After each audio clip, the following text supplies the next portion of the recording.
बिस्मिल्लाहिर्रहमानिर्रहीम। अस्सलाम वालेकुम 10th क्लास। आज हम अपना लास्ट चैप्टर जो हमने स्टार्ट किया है केमिकल इंडस्ट्रीज़ उसमें जो टॉपिक है हमारा यूरिया फॉर्मेशन एंड इम्पोर्टेंस वो पढ़ने जा रहे हैं। आपने अपना स्मार्ट सिलेबस अपने पास रखना है, उसमें पेट्रोलियम इंडस्ट्री नहीं है। यूरिया इंडस्ट्री आज हम पढ़ेंगे। उससे पहले जो मेटलर्जिकल ऑपरेशंस हैं इंशाल्लाह वो हम नेक्स्ट लेक्चर में देखेंगे। तो यूरिया पढ़ने से पहले we have to know about the urea and its functions. Urea basically हमारे पास फॉर्मूला रखती है NH2CONH2, जो कि बहुत सारी फर्टिलाइज़र्स में नाइट्रोजनस सोर्स के तौर पे यूज़ होता है। नाइट्रोजन जो है हमारे पास वो प्रोटीन फॉर्मेशन में एक इम्पोर्टेंट रोल प्ले करता है। स्टेम फॉर्मेशन में ये जो ग्रीन कलर है लीव्स का, ये भी इसकी वजह से ही है। तो ये हम फर्टिलाइज़र के तौर पे यूज़ करते हैं ताकि जो यील्ड है उसको इन्हांस किया जा सके। तो यूरिया नाइट्रोजनस फर्टिलाइज़र है, इसमें 46.6% सोर्स है ये नाइट्रोजन का, और ये ग्रैनुलर फॉर्म में होता है वाइट कलर का। ग्रैनुलर फॉर्म का मतलब है दानेदार सी शक्ल वाइट से कलर की। शायद आपने कहीं पहले इसको देखा हो, एड्स में, कमर्शियल्स में यूजुअली दिखाते हैं, मतलब खेतों में डाल रहे होते हैं ये वाली फर्टिलाइज़र वाइट से कलर की। अब इसको तैयार करने के लिए रॉ मटेरियल्स कौन से यूज़ होते हैं? रॉ मटेरियल्स का मतलब है जिससे मिलके इस चीज़ ने बनना है।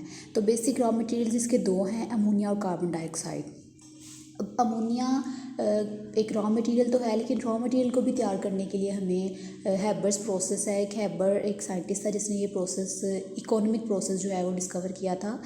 इसमें होता यूँ था कि इन्वायरमेंट की ही नाइट्रोजन, हम जानते हैं कि हमारे हवा में nitrogen, hydrogen, oxygen, carbon dioxide, ये सब गैसेस पाई जाती हैं। उसने इन्वायरमेंट ही की 3 पोर्शंस हाइड्रोजन और 1 पोर्शन नाइट्रोजन का जब आपस में रिएक्ट करवाया तो अमोनिया गैस फॉर्मेशन जो ना हुई हमारे पास। तो अमोनिया इस तरह तैयार करके हम यूज़ करते हैं। और दूसरी कार्बन डाइऑक्साइड। अमोनिया जो प्रिपरेशन है ये जिसके थ्रू हम करवा रहे हैं इसको हैबर्स प्रोसेस कहते हैं। इसमें कुछ स्पेसिफिक कंडीशंस होती हैं, कैटलिस्ट होते हैं, आयरन कैटलिस्ट यूज़ किया जाता है, और एक अमाउंट ऑफ हीट जो है प्रॉपर वो प्रोवाइड की जाती है, तो ये वाली गैस तैयार करवाई जाती है। उसके बाद अगर यूरिया मैन्युफैक्चर, अब रॉ मटेरियल्स हमारे पास प्रिपेयर्ड हैं, अब हम देखेंगे यूरिया कैसे प्रिपेयर करवाना है। तो मैन्युफैक्चर करवाने के लिए यूरिया को एक लार्ज स्केल पे बेसिकली 3 स्टेप्स हैं इसके। सबसे पहले स्टेप में अमोनिया और कार्बन डाइऑक्साइड का रिएक्शन करवाया जाता है। इसमें आप देख सकते हैं carbon dioxide is pass through liquid ammonia under high pressure to form ammonium carbamate. ये जो NH2COONH4 बना है इसका नाम अमोनियम कार्बामेट है, जो कि अमोनिया और कार्बन डाइऑक्साइड के रिएक्शन से बनता है। अब इस अमोनियम कार्बामेट में से अगर आप वाटर मॉलिक्यूल निकाल दें, अगर आप लोग गौर करें, लास्ट वाले NH4 में से 2 हाइड्रोजन और दरम्यान वाला एक ऑक्सीजन अगर आप रिमूव करें तो हमारे पास पीछे NH2CONH2 ही बचता है।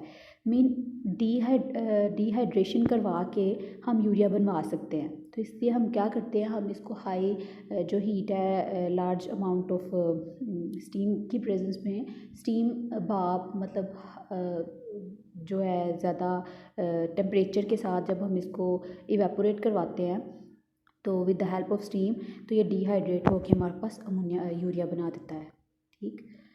अब ग्रैनुलेशन ऑफ यूरिया। ग्रैनुलेशन का मतलब है इसको दानेदार कैसा बनाया जाए। जो हमारे पास इस टाइम यूरिया बना है वो ऐसे एक लिक्विड फॉर्म में है, तो हम एक काउंटर करंट प्रिंसिपल यूज़ करते हैं। काउंटर करंट का मतलब होता है क्लास की एक चीज़ अगर ऊपर से आ रही है, नीचे हम स्टीम जो है वो नीचे से दें, तो ऊपर से आने वाली लिक्विड यूरिया को नीचे से जब करंट ऑफ एयर मिलता है तो वो एयर उसकी सारी की सारी जो मॉइस्चर है ना उसको अब्जॉर्ब कर लेता है अपने अंदर, जो गर्म सी स्टीम हमने दी है। तो ये जो काउंटर करंट प्रिंसिपल है इसके थ्रू हमारे पास जो यूरिया है वो ग्रैनुलर फॉर्म में एंड पे हमारे पास मिलता है, जो कि मार्केट में बाद में सप्लाई कर दिया जाता है। यहाँ आप देख सकते हैं at this stage liquid urea is evaporated to form granules, दानेदार सी शक्ल इसकी बनाना। When liquid urea is spread from top of tower under pressure and hot current of air is introduce from the base, मतलब नीचे से, जब next diagram में आपको टावर दिखाया जाएगा उस टावर में नीचे से गैस इंट्रोड्यूस करवाई जाती है, गर्म हवा, गैसेस का मिक्सचर ही होती है गर्म हवा, और ऊपर से हम ये जो लिक्विड अमोनिया वो इंट्रोड्यूस करवाते हैं।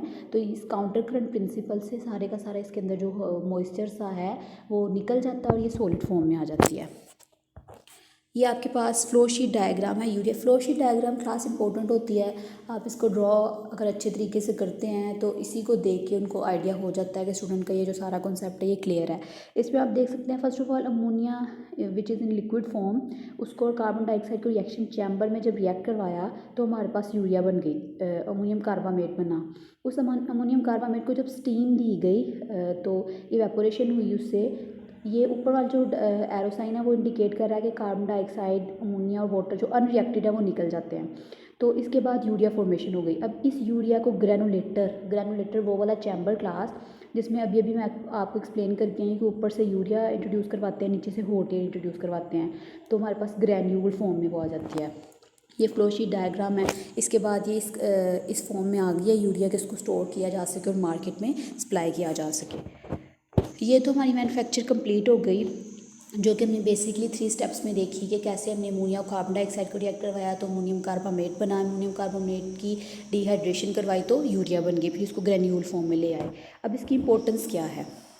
फ़र्स्ट ऑफ ऑल तो ये all over the world use हो रही है एज अ एग्रीकल्चर में फर्टिलाइज़र के तौर पे भी, फूड एडिटिव के तौर पे भी, और 90% जो यूरिया है ना वो फर्टिलाइज़र के तौर पे ही इसका यूज़ है।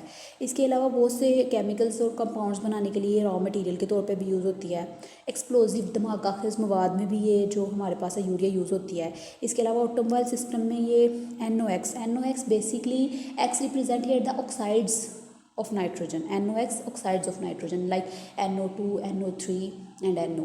तो इन सबको वो एग्जॉस्ट गैसेस की फॉर्म में reduce the NOx pollutants in exhaust gases. Exhaust gases मतलब जो एग्जॉस्ट फैन भी हमारी किचन में लगा हुआ होता है, जो कि हमारी गैसेस जो किचन में होती है उनको बाहर निकालता है। सिमिलरली गाड़ी से भी जो एग्जॉस्ट गैसेस, ऑटोमोबाइल से भी निकालने के लिए वो एग्जॉस्ट गैसेस होती हैं जो निकलती हैं, तो इसको रिड्यूस करवाता है यूरिया उन गैसेस में से। ठीक क्लास, आपका ये टॉपिक सारा कंप्लीट हो गया फुल फ्लैज, आपने इसको अच्छे तरीके से पढ़ लेना है। नेक्स्ट टाइम इंशाल्लाह हम नेक्स्ट टॉपिक को देखेंगे। Thank you so much class.